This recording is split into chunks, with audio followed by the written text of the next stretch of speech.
अस्सलाम स्टूडेंट्स हम पढ़ रहे हैं 10 फिजिक्स चैप्टर 15 और आज का हमारा टॉपिक है direction of induce EMF Lenz law. Students, induce EMF को हमें बताया था फैराडे ने। Actually Faraday law of electromagnetic induction के अंदर हम रीड करते हैं कि इंड्यूस ईएमएफ या इंड्यूस करंट क्या होता है। आइए थोड़ा सा Faraday law of electromagnetic induction को रिवाइज कर लेते हैं ताकि डायरेक्शन ऑफ इंड्यूस ईएमएफ और लेंज लॉ को समझने में आसानी हो। स्टूडेंट्स, फैराडे लॉ कहता है, स्टेट करता है कि अगर आपके पास एक करंट कैरिंग कॉइल हो, ठीक है, या कोई भी लूप हो और आप उसको एक गिलवानोमीटर से कनेक्ट कर दें लाइक दैट, और चूंकि एक बार मैग्नेट होती है स्टूडेंट्स, तो बार मैग्नेट के पास एक मैग्नेटिक फील्ड्स होती हैं, ठीक है। Magnetic field lines north pole से निकलती हैं और साउथ पोल पे ख़त्म होती है। ये एक बार मैग्नेट है, इसके नॉर्थ पोल से मैग्नेटिक फील्ड लाइंस निकलेंगी और साउथ पोल पे आके ख़त्म होंगी। अब ऐसा है कि जब इस मैग्नेट को इस कॉइल के करीब ले जाया जाता है तो जैसे ही नॉर्थ पोल से मैग्नेटिक फील्ड लाइंस निकलती हैं, ऐसे मैग्नेटिक फील्ड लाइंस इन होती हैं इस कॉइल के अंदर, इस क्रॉस सेक्शनल एरिया के अंदर। अब जब इस क्रॉस सेक्शनल एरिया के अंदर मैग्नेटिक फील्ड लाइंस एंटर होती है तो इसको कहा जाता है फ्लक्स। What is flux?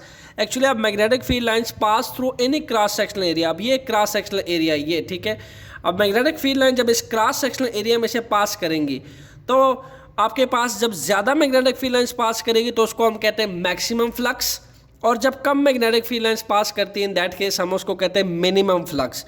अब ऐसा है कि फैराडे कहता है कि change in magnetic field lines, or you can say that change in flux, magnetic field lines को change करके उसके वेरिएशंस ला के हम इस कॉइल के अंदर मैग्नेटिक फील्ड्स प्रोड्यूस कर सकते हैं और एक ईएमएफ इंड्यूस कर सकते हैं, करंट इंड्यूस कर सकते हैं, जिसको गैल्वानोमीटर में डिटेक्ट किया जा सकता है। फैराडे ने ऐसे ही किया, एक करंट कैरिंग कॉइल ली और क्या किया, मैग्नेटिक फील्ड लाइंस को इन आउट इसके फॉरवर्ड करने से क्या हुआ कि मैक्सिमम मैग्नेटिक फील्ड लाइंस पास की, यानी यहाँ पे फ्लक्स मैक्सिमम था। जब हम इसके अंदर इंसर्ट करते हैं, फॉरवर्ड करते हैं मैग्नेट को, तो बहुत सारी मैग्नेटिक फील्ड लाइंस पास की, और जब हम बैकवर्ड करते हैं तो कम मैग्नेटिक फील्ड लाइंस पास करती हैं due to distance. In that case backward करने से फ्लक्स मिनिमम होता है, फॉरवर्ड करने से फ्लक्स मैक्सिमम होता है। यूँ कह लीजिए कि change in magnetic field lines आ रही है, और फिर यूँ भी कह लीजिए कि एक रिलेटिव मोशन मौजूद है किसके अंदर, कॉइल और मैग्नेट के अंदर, ठीक है। यानी कॉइल के रिस्पेक्ट से मैग्नेट हम बैकवर्ड फॉरवर्ड मूव कर रहे हैं, forward maximum flux, backward minimum flux, यानी change in magnetic field lines will induce EMF, induce current in that coil. So that induced EMF and induced current can be detected in that galvanometer. देखा यह गया Faraday के law में कि जब हम इसके एनवर्ड लेकर जाते हैं तो मैक्सिमम फ्लक्स जब पास करता है तो गैल्वानोमीटर की जो नीडल है वो अपने आप को राइट साइड पे अलाइन करती है।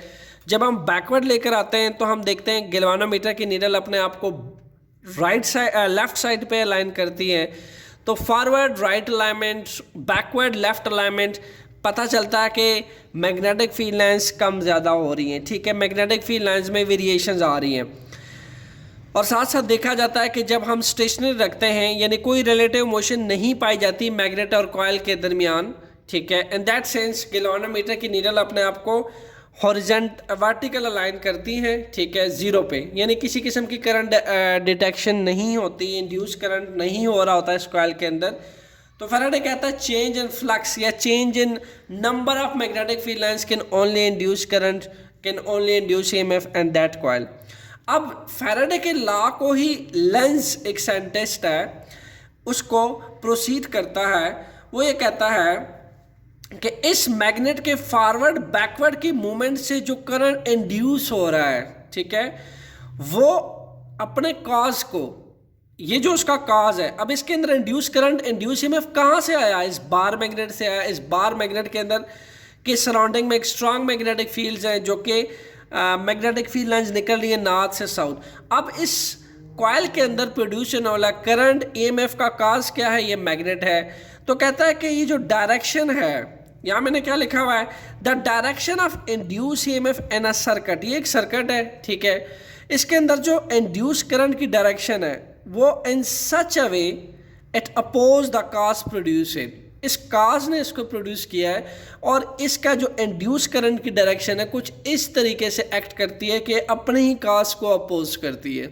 ओके, यानी यूँ कह लीजिए कि जब मैं मैग्नेट इसके पास लेकर जाऊंगा, ठीक है, इन दैट केस जब मैग्नेट इसके पास लेकर आऊंगा तो करंट की डायरेक्शंस क्या हो जाएगी, करंट ऐसे मूव करेगा, अपने काज को ये अपोज करेगा, इसकी तरफ अपोज करेगा, ठीक है, अपने काज को अपोज करेगा। जब मैं इसको दूर लेकर जाऊंगा इन दैट केस करंट जो है वो क्लॉकवाइज जाना शुरू कर देगा, ठीक है, इन कॉइल्स में से करंट क्लॉकवाइज जाना शुरू कर देगा।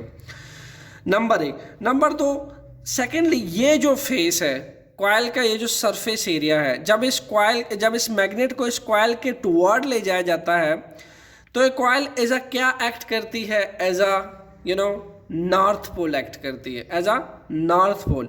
स्टूडेंट्स आपने देखा है कि सेम पोल्स एक दूसरे को रिपेल करते हैं, ये भी अगर नॉर्थ पोल बन जाएगा और ये भी नॉर्थ पोल बन जाएगा, इन दैट सेंस क्या होगा, इट विल रिपेल इट्स काज, ये अपने काज को रिपेल करेगा।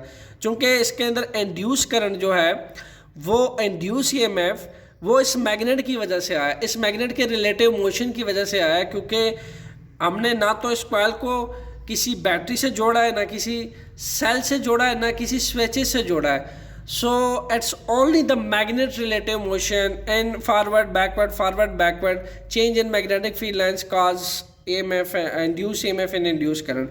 अब क्या है कि ये जो करंट है, ये जितना करंट इसके अंदर इंड्यूस हुआ है वो अपने इस काज को अपोज करता है। This is the statement of Lenz law, यानी मैं इस मैग्नेट को अगर इसके पास लेकर जाऊंगा एंड दैट केस ये क्या करेगा, करंट जो है वो इसके पास लाने से एंटी क्लॉकवाइज मूव करेगा, करंट जो है एंटी क्लॉकवाइज। इस एक्टिविटी को देखिए, यहाँ पे करंट एंटी क्लॉकवाइज मूव कर रहा है जब इसको हम इसके पास लेके आ रहे हैं, ठीक है। जैसे ही हम दूर लेकर जाते हैं इन that case current clockwise move करता है। ये जो फेस है पास लेके जाने से इसका ये फेस नॉर्थ पोल बन जाता है, दूर लेके जाने से इसका ये फेस जो है वो साउथ पोल बन जाता है, जिसको लेंज ने कहा कि जो इंड्यूस ईएमएफ की डायरेक्शन है सर्किट के अंदर वो ऐसे प्रोड्यूस होती है कि वो अपने ही काज को अपोज कर रही होती है, because the cause of that induce EMF is the bar magnet by the relative motion of this magnet and coil, induced EMF is produced in that coil, but it will produce in such a way that when I bring this magnet toward north pole to this coil, it will also behave as a magnet. Clear? यानी इसके अंदर जब magnetic field produce होती है ये भी एक magnet की तरह बिहेव करता है, तो ये बिल्कुल ऐसे बन जाता है जैसे नॉर्थ पोल है, ठीक है।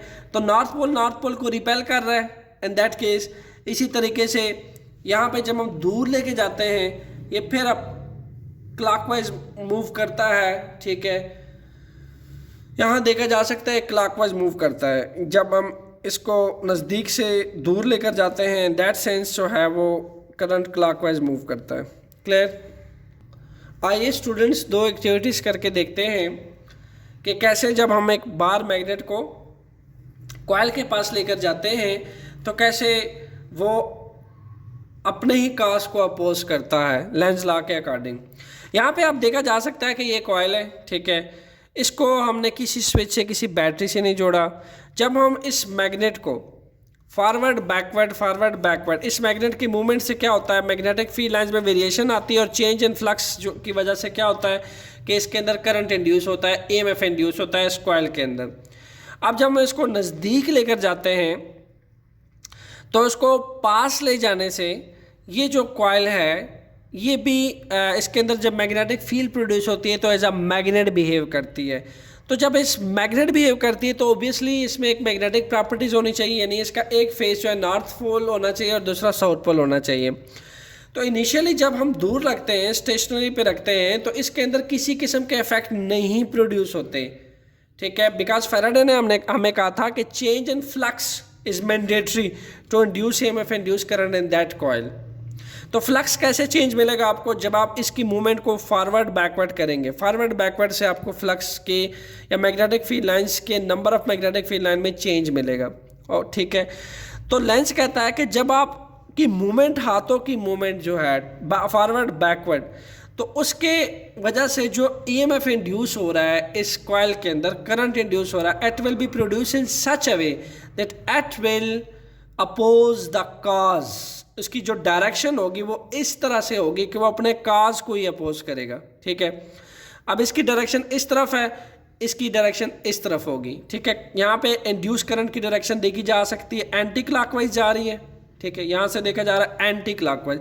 तो आप यूँ समझ लीजिए कि ये जो कॉइल मैंने ली है इसके अंदर करंट यूँ होता हुआ इसकी तरफ चल के आएगा, यूँ बिल्कुल नॉर्थ पोल को रिपेल करेगा, ठीक है।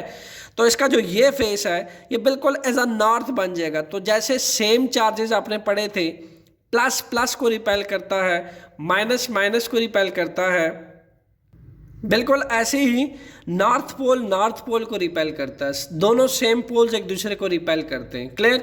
तो आप जैसे इसके करीब लेके जाओगे नॉर्थ पोल को, तो मैग्नेट जो है का जो ये कॉइल का जो एंड है, ठीक है, ये वाला एंड जो है ये एज अ नॉर्थ पोल जो है इस अपने काज को ही रिपेल करेगा, ठीक है, इस डायरेक्शन में। मूवमेंट इस डायरेक्शन में है और काज जो है वो इस डायरेक्शन में इसको रिपेल करेगी, ठीक है। अब सेकेंड एक्टिविटी स्टूडेंट्स, पहले हम मैग्नेट को इसके पास लेके आ रहे थे, ठीक है। पहले हम नॉर्थ पोल को इस बार मैग्नेट का जो नॉर्थ पोल है वो इसके पास लेके जा रहे थे, ठीक है। अब की बार हम नॉर्थ पोल को दूर लेके जा रहे हैं, ठीक है। अब की बार नॉर्थ पोल को दूर लेके जाते हैं।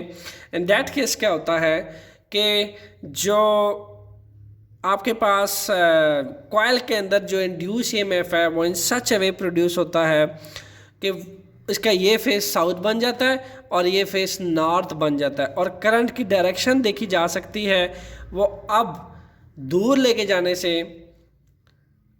रिवर्स हो गई है, करंट की डायरेक्शन रिवर्स हो गई है, यानी वो क्लॉकवाइज हो गई है, ठीक है।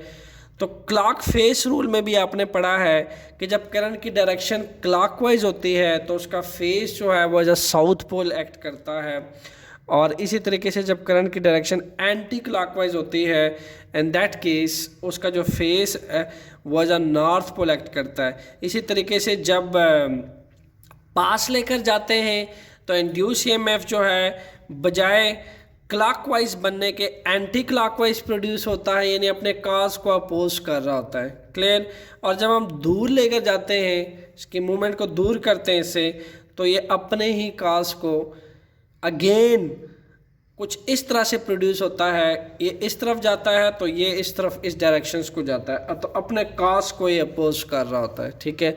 This is the student statement of Lenz law, जो ये कहता है कि फैराडे के स्टेटमेंट के अकॉर्डिंग अगर तो इस कॉइल के अंदर इंड्यूस करंट होगा by the relative motion of this magnet और कॉइल, आप सिर्फ मैग्नेट के रिलेटिव मोशन से कॉइल के अंदर ईएमएफ इंड्यूस नहीं कर सकते, बल्कि आप कॉइल के रिलेटिव मोशन से भी ईएमएफ इंड्यूस कर सकते हैं। बट जो ईएमएफ इंड्यूस होगा it will in such a way it will oppose its cause, because the cause is the bar magnet की मूवमेंट की वजह से ही इसके अंदर ईएमएफ इंड्यूस हुआ है।